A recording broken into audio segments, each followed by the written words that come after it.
Ryan, what's the latest on the search and rescue efforts there at this hour? Well, those reports are not confirmed. In fact, we haven't heard anything official from Malaysia's military for more than 2 days now, and we haven't heard from the Civil Aviation Authority for a day and a half at least. Yesterday, the only briefing we got was from the police.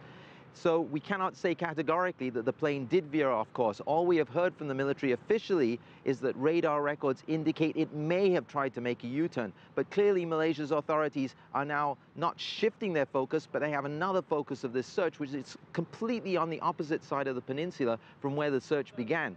Now, any plane that was doing a U-turn would never have to return to Kuala Lumpur. There are 2 airports on the northeast coast where they could easily have landed. If they crossed the peninsula, they would have been crossing areas of deep jungle, quite remote areas.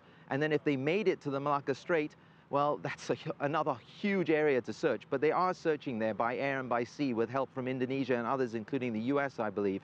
So now they're basically looking on 2 sides of the Malaysian peninsula at the same time. It's raising a lot of questions, but it's also exposing gaps in the information that we're receiving.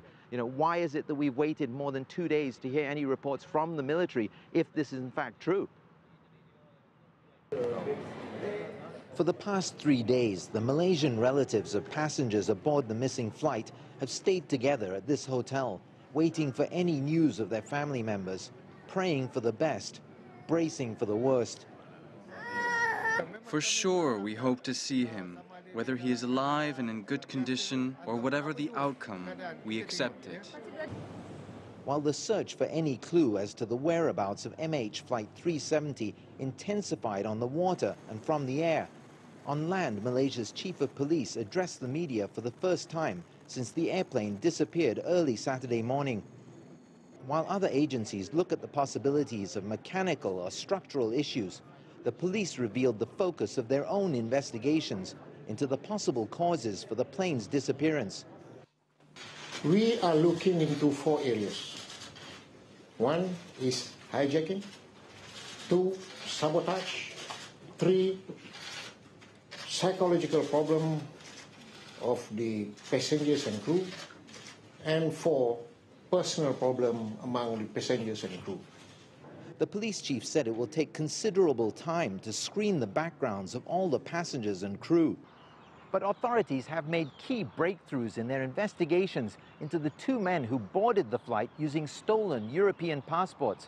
They believe both men were Iranian and have identified one of them, a 19-year-old they think was trying to migrate to Europe.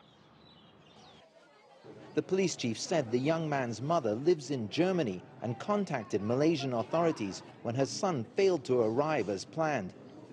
Another relative now deeply worried about the fate of their loved one aboard Flight 370.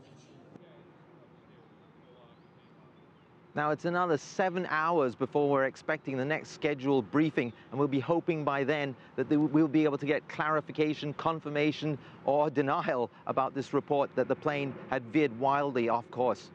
All right, Ryan Maelzer live in Kuala Lumpur. Thanks for that update.